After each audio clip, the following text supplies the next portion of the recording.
नफीस हैदर ढवेली पंचायत से मुखिया पद के लिए दावेदार के तौर पर जनसंपर्क में हैं। वे कहते हैं कि उनका पंचायत कई मायनों में अन्य पंचायत के मुकाबले पिछड़ा है। विकास कार्यों को आगे बढ़ाने की जरूरत है। जनता के बीच जाकर के वे इन्हीं बातों को लेकर फिक्रमंद देखे जा रहे हैं। जनता से इन बातों को लेकर के आलोचना कर रहे हैं। जनता से वे अपील करते हुए कह रहे हैं कि अपना जनप्रतिनिधि ऐसा चुने जो 5 साल तक आपके सेवा में समर्पित हो, विकास कार्यों को बढ़ावा दे सके, रफ्तार दे सके, ताकि हमें बाद में किसी भी प्रकार की कोई पछतावा ना हो। मैं पंचायत को विकास कर सकूं और हमारा पंचायत कई मायनों में पिछड़ा है।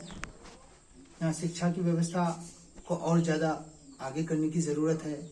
यहाँ रोजगार की व्यवस्था नहीं है। हमारे नौजवानों को रोजगार के लिए पलायन करना पड़ रहा है। हम कृषि प्रधान पंचायत हैं। यहाँ कृषि की सुचारू व्यवस्था नहीं है। स्टेट बोर्डिंग की व्यवस्था नहीं है, जबकि जगह जगह स्टेट बोर्डिंग होनी चाहिए। और मुख्यतः हमारा पेशा कृषि है। हर स्तर पर यहाँ मंडी होनी चाहिए। पंचायत स्तर पर हमारे माल को खरीदने वाला मंडी होना चाहिए, जो उचित मूल्य सरकारी कीमत हम लोगों को अदा कर सके। व्यापार मंडल इस काम को ठीक से कर नहीं पा रहा है। व्यापार मंडल धान और गेहूं की खरीद तो करता है, परंतु बड़ी देर के बाद धान का खरीद वो बहुत लेट से करता है, गेहूं की खरीद भी बड़ा लेट से करता है। और हम किसान लोग हैं, ये गरीब किसानों का इलाका है। यहाँ लोगों को इतनी जरूरत होती है कि तुरंत गल्ला बेच करके दूसरी खेती में पैसा लगाए, ये मामले हैं। और तीसरा जो है, हमारा यहाँ एक रतवा नदी है बगल में। आपको मैं बता दूं कि सीमांचल में एक योजना चल रही है, महानंदा बेसन योजना। उसके अंतर्गत एक योजना है, उसके अंतर्गत मावा रतवा योजना के नाम से। तो ये जो हमारे करीब में नदी है, आप देख सकते हैं बगल में, बस बगल में नदी है रतवा मावा, तो इसी पर मावा रतवा योजना होना है। उस योजना के अंतर्गत तटबांध की नपाई कई बार हो चुकी है।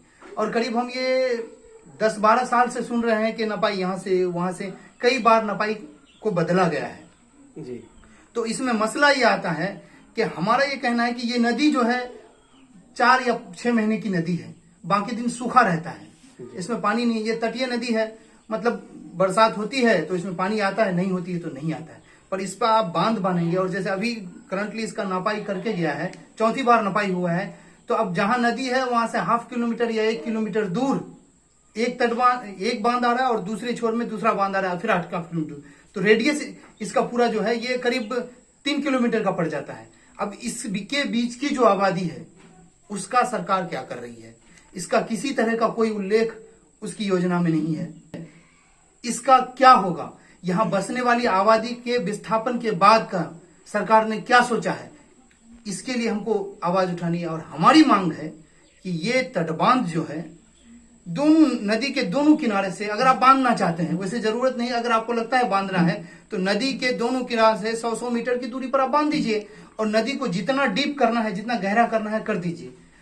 ताकि इससे क्या होगा कि अगल बगल की जो आबादी है वो भी बच जाएगी, कृषि योग्य जो भूमि है वो भी बच जाएगी, और तटबांध का भी काम हो जाएगा। इसी मामले को लेकर मुख्यतः मैं इस बार चुनाव में लड़ रहा हूं। और कई मामले हैं, लेकिन इसके लिए हम लोग तो पहले से लड़ते आ रहे हैं। लेकिन ये जो हमारी धवेली पंचायत का एक गांव है लोधाबाड़ी, यहाँ करीब 1000-1500 लोगों की आबादी है, जो नदी के दोनों तरफ के बसते हैं। ये लोग इस जद में आ जाते हैं।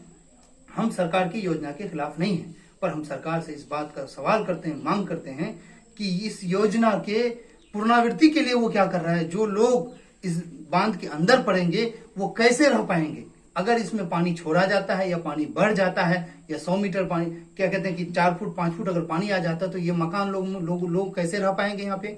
उसके बाद इसके विस्थापन के लिए, उनकी इसके पुनर्वास के लिए सरकार की क्या योजना है, हम इसी चीज को जानना चाहते हैं। और उसी के लिए इस बार जैसे मुख्य पंचायत चुनाव है, मैं कोशिश करता हूं कि पंचायत चुनाव में जो लड़ूंगा मुखिया के पद पे, अगर पंचायतवासी मुझे चुनता है तो मैं पूरे पंचायत के सुख दुख के लिए लड़ूंगा। हमारे यहाँ शिक्षा की व्यवस्था नहीं है, शिक्षा की व्यवस्था है भी, स्कूलों में लोग जाना नहीं चाह रहा है, क्योंकि उनका जो है क्या कहते हैं कि आप जहनी तौर से वो बना नहीं है कि पढ़ाई से क्या फायदा है। हम एक प्रोग्राम डिजाइन किए हैं कुछ दिनों पहले, हम पटना में किए हुए भी हैं, उसको हमारे सीनियर्स भी करते थे। यही चीज हम दिल्ली में भी लागू है रीडिंग मेला नाम की एक योजना बनाए हैं हम लोग सब मिलके, उसको हम किए भी हैं। उस रीडिंग मेला के अंतर्गत हम क्या करते हैं, दूसरे गांव में जाते हैं, उसमें 6 बरस से लेकर 60 बरस का हर व्यक्ति शामिल करते हैं। छोटे छोटे बच्चों को उसके अनुसार हम छोटा छोटा प्रश्न करते हैं और उनको छोटा छोटा पुरस्कार देते हैं। हमारा मुख्य मकसद ये रहता है कि हम मोटिवेशनल स्पीकर्स को ले जाएं और बच्चों में शिक्षा ग्रहण करने की क्षमता को बढ़ाने के लिए उनका मेंटेलिटी को बनाना, एजुकेशन के क्या प्रॉफिट्स हैं, तालीम की क्या अहमियत है, इन चीजों को समझाने की हम कोशिश करते हैं, ताकि एक बच्चा भी अगर तालीम की अहमियत को समझ जाएगा तो कल को कोई आधी रोटी खाकर के भी कलाम बन सकता है। हम इन्हीं योजनाओं को लेके अपने पंचायती चुनाव में आए हैं।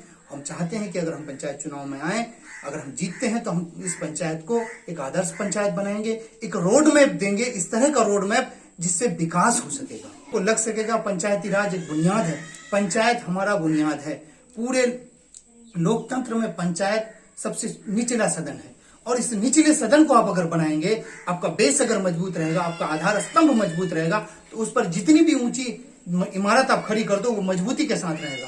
हमारा पंचायती राज कमजोर है, हम पंचायती राज के गुणों को सही से लागू नहीं कर पाते हैं। सरकार जो योजनाएं लगाई हैं हम उसको लागू नहीं कर पा रहे हैं, क्योंकि कहीं ना कहीं हमसे चूक होती है कि हम किसी योग्य उम्मीदवार को नहीं चुन पाते हैं।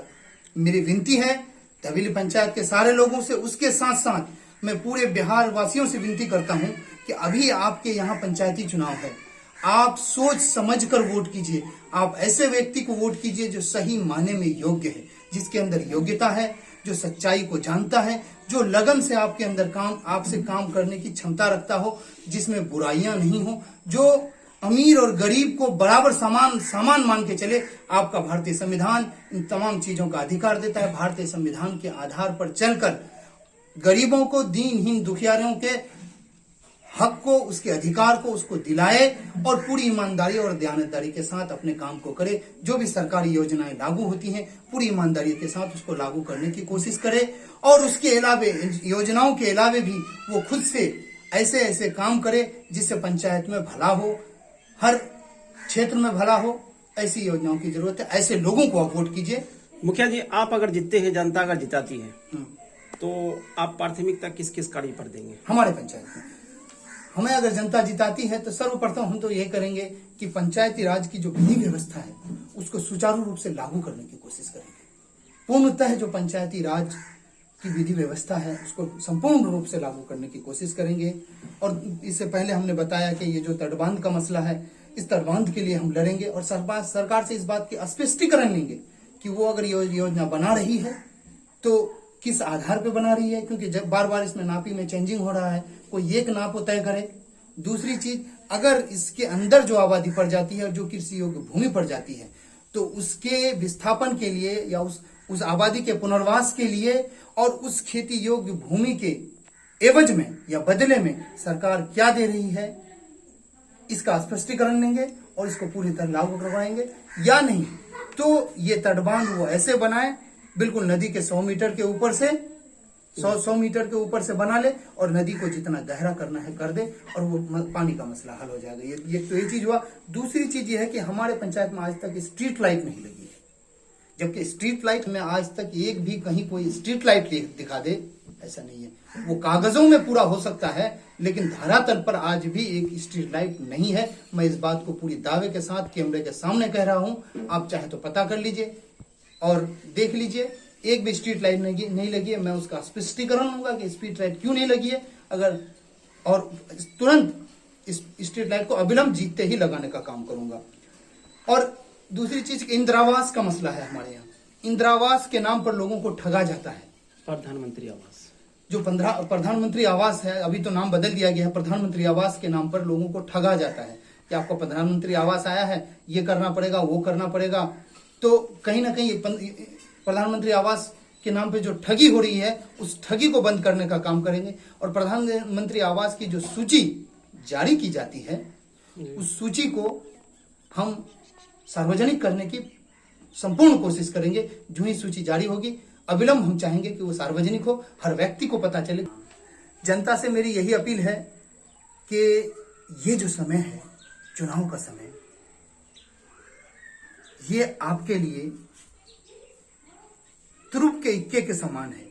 ये ऐसा समय है 5 सालों में एक बार आता है मेरे भाइयों, मेरी बहनों, मेरी माताओं, और आप इसको सोच समझ के वोट कीजिए।